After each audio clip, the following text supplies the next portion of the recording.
Hello friend, I hope आप सभी लोग अच्छे होंगे। जैसे कि कल मैंने आपको एक कहानी सुनाई थी महाभारत की एक पात्र की जिनका नाम था भीष्म पितामह।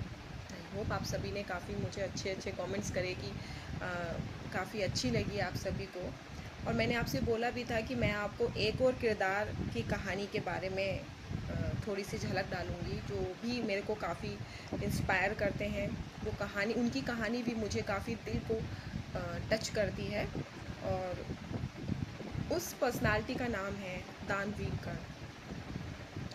जैसे कि आप सभी को नाम से ही पता चल रहा होगा, दानवीर कर्ण। दानवीर कर्ण जो कर्ण थे वो वाकई में बहुत बड़े वाले दानवीर थे। उन्होंने अपना पूरा जीवन धर्म के पथ पर चलने की कोशिश की और हमेशा कभी भी दान करने से कभी वो पीछे नहीं हटे। यहाँ तक कि जब वो अपने मृत्यु के समीप थे, कुछ समय में उनकी मृत्यु होने वाली थी, वो एक असहाय हालत में ज़मीन पर गिरे हुए थे, तब उनकी परीक्षा लेने के लिए इंद्रदेव भेष बदल कर आते हैं और कर्ण से दान मांगते हैं।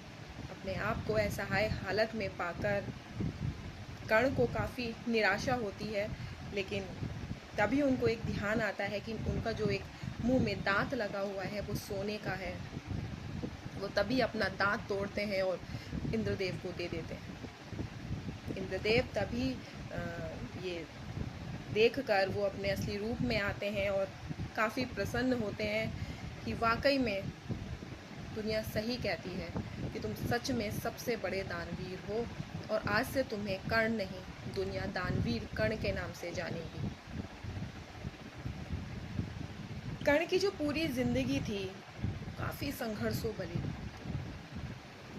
वैसे तो जो कर्ण थे असल में क्षत्रिय थे, कुंती के पुत्र थे, लेकिन विवाह से पूर्व उत्पन्न होने की वजह से कुंती उनको गंगा जी में बहा देती है। और जो हस्तिनापुर के राजा थे धृतराष्ट्र, उनके जो सारथी थे वो उनका पालन पोषण करते हैं।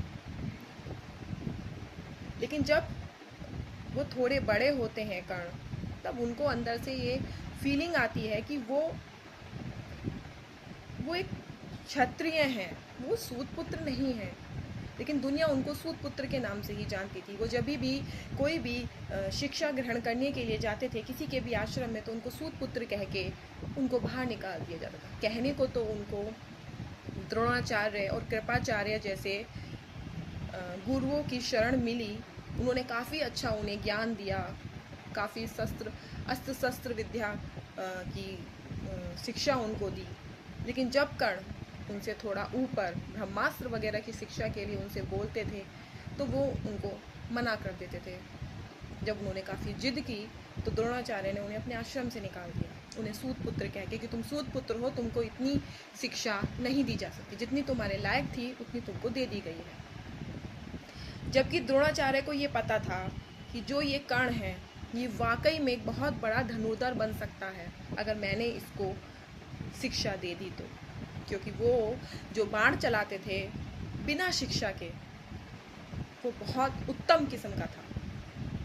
और इसी चीज़ से द्रोणाचार्य डरते थे कि अगर मैंने इसको ये शिक्षा दे दी तो ये अर्जुन से ऊपर हो जाएगा और विश्व एक सूत पुत्र को विश्व का सबसे बड़ा धनुर्धर मानने लगेगा, जो कि समाज के लिए, न्याय के लिए शायद उनके हिसाब से ठीक नहीं था।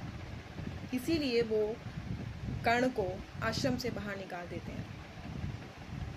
काफ़ी दुखी मन से कर्ण बाहर आते हैं और वो इस लज्जा में अपने आप को अंदर से अंदर कोसते रहते हैं कि नियति उनके साथ चाहती क्या है।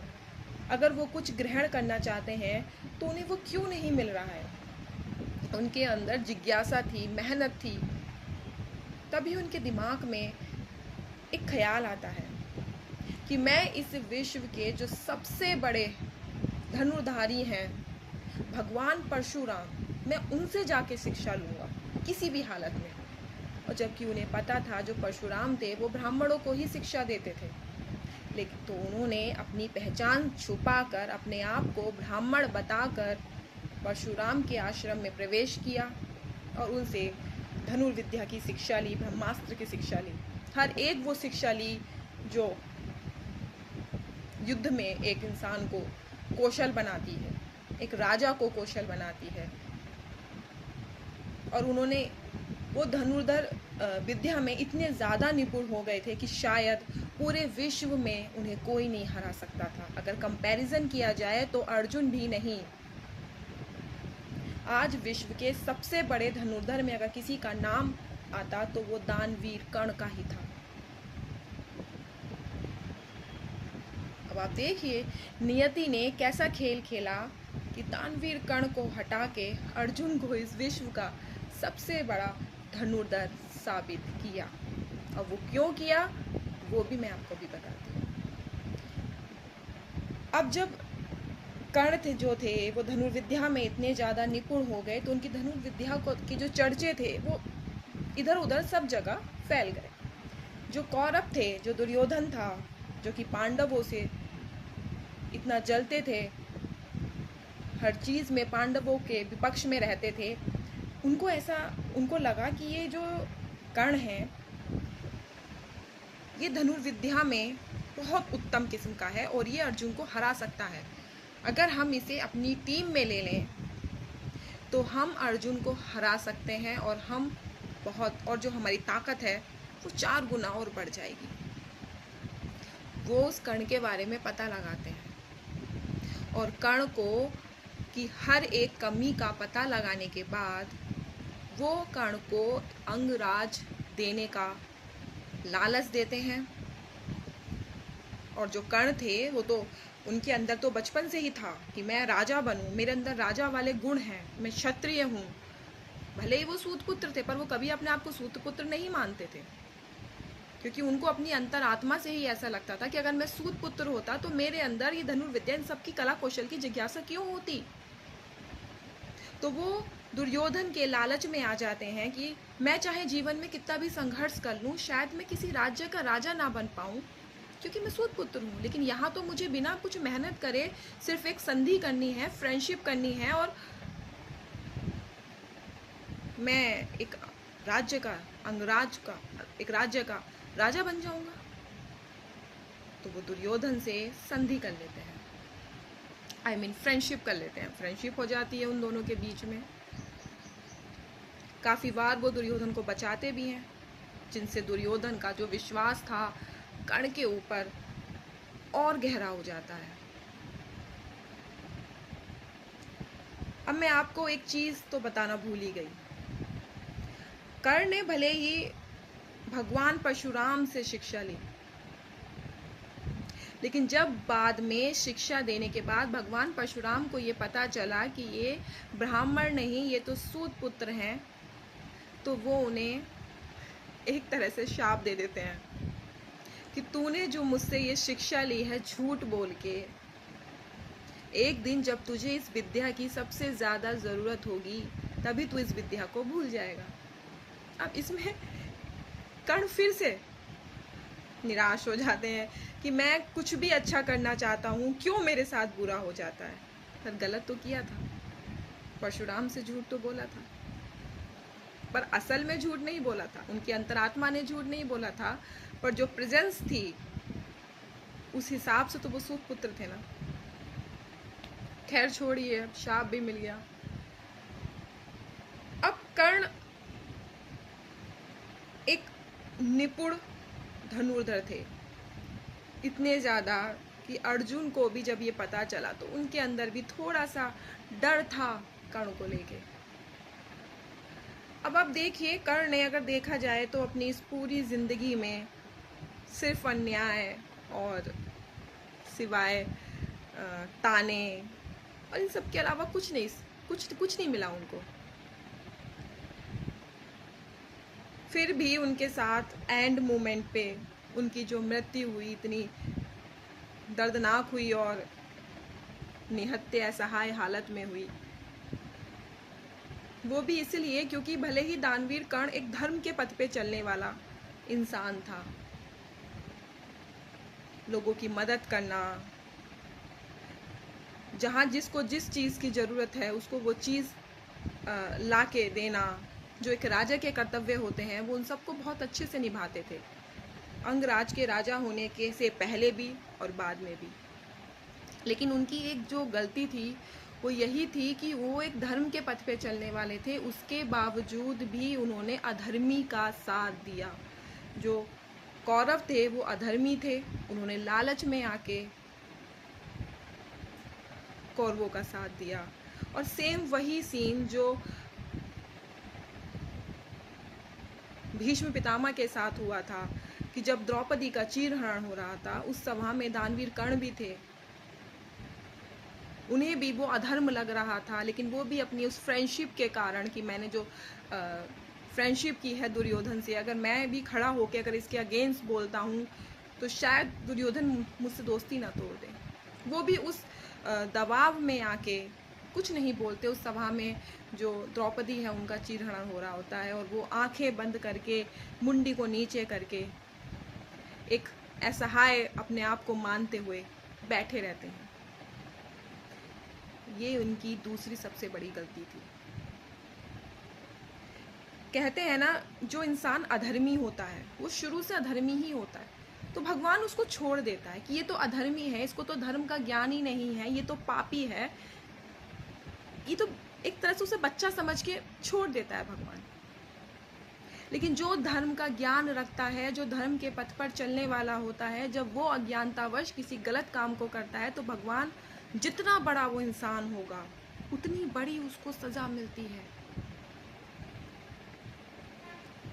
हम लोग कहते हैं ना कि हम लोग इतनी पूजा पाठ करते हैं, हम लोग इतनी दान पुण्य का काम करते हैं, फिर भी हमारे साथ बुरा होता है, और वो सामने वाला देखो ना पूजा पाठ करता है ना कोई दान करता है, उसके बावजूद भी वो फलता फूलता रहता है। ऐसा क्यों? क्योंकि वो अधर्मी है, उसने शुरू से अधर्म का ही पथ अपनाया है, उसको धर्म का कोई ज्ञान नहीं है। लेकिन आपको तो है, आप तो धर्म के पथ पे चलने वाले हो, तो फिर आप कहीं ना कुछ गलती ऐसी कर रहे हैं जो आपके साथ गलत हो रहा है। क्योंकि भगवान कभी अन्याय नहीं करते हैं, भगवान कभी अपने बच्चों के साथ अन्याय नहीं करते, और भगवान अपने बच्चों को, जो उनके सबसे करीब होते हैं, सजा भी उन्हीं को देते हैं, बार बार ये रियलाइज़ कराने के लिए कि तू गलत पथ पर चल रहा है। और जब वो नाम नहीं मानते हैं तब लास्ट में तो फिर सर्वनाश ही होता है, जो यहाँ भी हुआ। सिर्फ इसी गलती की वजह से भगवान को जब सामने कृष्ण जी अर्जुन के साथ खड़े थे, उनका रथ में पहिया नीचे फंस जाता है, जबकि जो युद्ध के रूल्स होते हैं कि निहत्थे पर असहाय हालत में किसी के ऊपर भी प्रहार नहीं करना चाहिए, लेकिन कर्ण के ऊपर करा। भगवान भी ये कहते हैं, भले ही तू धर्म के पथ पे चलने वाला हो, लेकिन तू अधर्मी के साथ खड़ा है, इसलिए मैं तेरे साथ नहीं हो सकता। मैं हमेशा उसी के साथ होऊंगा जिसके पास भले ही वो हर चीज में शून्य हो, लेकिन वो चल धर्म के पथ पे रहा हो, मेरा हाथ थाम के चल रहा हो। इसीलिए वो अर्जुन के साथ थे, और उन्होंने अर्जुन से कहा कि इसके कर्मों की सजा यही है कि इसको निहत्थे ही मारा जाए। जबकि अर्जुन इसका विरोध करते हैं, लेकिन कृष्ण उनको फोर्स करते हैं, जिसकी वजह से वो उन पर बाण चलाते हैं और उनकी फिर मृत्यु होती है कर्ण की। मेरा कहने का मेन तात्पर्य इतना ही है कि हम लोग जिस सोच में जी रहे हैं, उस सोच से बाहर निकलने का हमें बहुत ज़रूरी है, हमारे लिए बहुत ज़रूरी है। और इसीलिए मैं बोलती हूँ, मेरे को कोई भी मिलता है, मैं हर किसी से ये बोलती हूँ कि हमारे लिए गीता का ज्ञान लेना बहुत ज़रूरी है। गीता का जो हर एक किरदार, जो ये महाभारत के हर एक किरदार हैं, अगर हम उन हर एक किरदार की जीवनी पर भी एक प्रकाश डाल लें, तो हम जिस अंधकार में जी रहे हैं, वो अंधकार दूर होके हम उस प्रकाश की ओर जा सकते हैं, जहाँ हमें भगवत की प्राप्ति हो सकती है। ये सब हमारे ऊपर डिपेंड करता है कि हम किस मनोवृत्ति के साथ जी रहे हैं और किसके साथ कैसा व्यवहार कर रहे हैं। ये सब हमारे ही हाथ में है दोस्तों। ऐसे न जाने कितने किरदार हैं जिनके बारे में अगर मैं बोलूं तो शायद ये वीडियो बहुत लंबी हो जाएगी। हम सभी को पता है कि जो शकुनी थे हमारे दिमाग में शकुनी को लेके भी एक बहुत ही नेगेटिव इमेज है। लेकिन शकुनी भी शकुनी कैसे बना? शकुनी शकुनी नहीं था। शकुनी के साथ भी कुछ ऐसा गलत हुआ था जिसकी वजह से शकुनी को इस तरह का काम करना पड़ा। अगर मुझे कभी लगा तो मैं शकुनी की पूरी कहानी पर भी प्रकाश डालूंगी, आप सबके सामने लेके आऊंगी। एंड में मैं बस इतना बोलना चाहूँगी कि हम सभी लोगों को इतना ज्ञान होना चाहिए, या तो हम अधर्म के पथ पे चलने वाले हो, हम नहीं मानते हो धर्म को कि भैया हमें तो गलत रास्ते से चलना ही पसंद है, हमें तो जल्दी से मिल जाने वाली चीज़ ही पसंद है, हम मेहनत करके किसी चीज़ को हासिल नहीं करना चाहते, तो बात अलग है। लेकिन अगर आप खुद को धार्मिक प्रवृत्ति का मानते हो, धर्म के पथ पर चलने वाला मानते हो, तो ये वीडियो स्पेशली आप लोगों के लिए है। क्योंकि अगर आप अपने आप को धार्मिक प्रवृत्ति का मानते हो तो आपको जागने की ज़रूरत है। आपको ये महसूस करने की ज़रूरत है कि आप अपनी दिनचर्या में क्या क्या करते हैं। अगर आप अपनी दिनचर्या में दिन रात पूजा पाठ करते हैं, 50 बार मंदिर के चक्कर लगाते हैं, न जाने कितनी तीर्थ यात्राएं करते हैं, और साइड से आप किसी का दिल दुखा रहे हैं, किसी को कष्ट दे रहे हैं, किसी की प्रॉपर्टी हड़प रहे हैं, या किसी के साथ किसी भी तरह का न्याय कर रहे हैं, तो आप सोच लीजिए आपकी क्या दुर्दशा होगी। ये हम जिस चीज़ में जी रहे हैं ना, हमें उस चीज़ से बाहर निकलने की ज़रूरत है, और वो बाहर निकालने का जो काम है वो तभी आप पूरा हो पाएगा जब आप थोड़ा गीता का ज्ञान ले लेंगे। थोड़ा टाइम निकाल के अगर हम इन सब लोगों के बारे में समझेंगे, अगर हम इन हर एक किरदार की स्टोरी से भी कुछ अगर हमें मिल पाया, अगर हम उसे ग्रहण करेंगे, तभी भी हमारे अंदर वो प्रकाश जाग जाएगा जिसकी हमें सभी को ज़रूरत है। अंत में मैं बस इतना ही बोलूँगी कि अगर आपको अच्छी लगी हो मेरी कहानी, मेरी वीडियो, तो मुझे ज़रूर बताइए, मेरा थोड़ा प्रोत्साहन बढ़ेगा, और मैं ऐसी आगे भी आपके लिए वीडियो लाती रहूँगी और आप लोगों को मोटिवेट करती रहूँगी। और मैं लास्ट में फिर भी एक बात और बोलना चाहूँगी कि ज़िंदगी में, ये ज़िंदगी आपकी है, इसको जितना हो सके अच्छे से जियो। ज़िंदगी का नहीं पता कि आज है कल नहीं, जितना हो सके दूसरों के लिए थोड़ा अच्छा कर लो। अगर आपको लगता है आपके पास 2 रुपये आपकी उम्मीद से ज़्यादा हैं, तो वो 2 रुपये किसी गरीब की सेवा में लगा दो, तो शायद आपको थोड़ा पुण्य मिल जाएगा। जिस भी काम को करके आपकी आत्मा को तृप्ति मिलती है, वो काम करने से कभी पीछे मत हटना। ये सारे काम आपको भगवान के समीप ही लेके जाने वाले हैं। आपके अंतिम क्षणों में ये सारे काम बहुत काम आएंगे। अंत में इस वीडियो को मैं बंद करती हूँ। आई होप आप सभी को अच्छा लगा हो। आप लोग हंसते रहिए, हंसाते रहिए, और मेरी वीडियो को ऐसे ही पसंद करते रहिए। Thank you.